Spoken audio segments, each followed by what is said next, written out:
Our top story this afternoon, voting for the 20th presidential election is underway at a total of 14,464 polling stations nationwide. Voters in Korea began casting their ballots from 6 a.m. and have until this evening to decide who will lead the country over the next 5 years. For more on this, two of our reporters are at two polling stations in Seoul. First, we turn to Kim Yeon-seung, who has been out at a polling station in the capital's central Jongno-gu District, a highly symbolic area in the Korean politics. Yeon-seung, so tell us about where you are at. Right, Mok-yeon. So the polling station that I'm currently at is actually holding two elections today. There's the presidential polls and the local by-elections for our parliamentary seats. So the voters who come here will actually be given two ballots. And I'm sure they have a little more on their mind since they have to make more choices in the polling booths.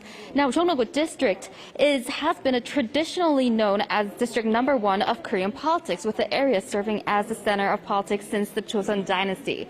So this area's constituents are typically known to have a stronger interest in politics and slightly more conservative views. And as if to show that high political interest, when this polling station opened its doors this morning at 6 a.m., there was already a long line of people waiting out in the dark and out in the cold to vote. I've talked to some of them about how they felt about voting for two elections at once. Take a listen, Mok-yeon. I feel like the by-election has a more direct impact on me rather than the presidential election.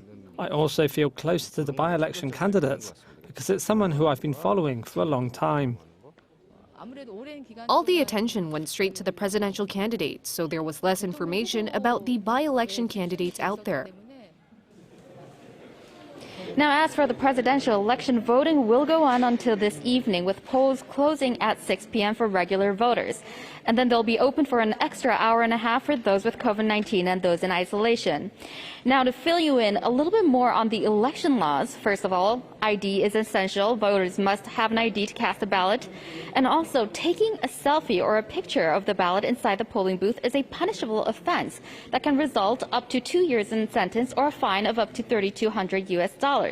But taking a picture outside the polling station is allowed, so voters should make sure of the election laws and guidelines before they head to polling stations and cast their ballots. Back to you, Mok-yeon.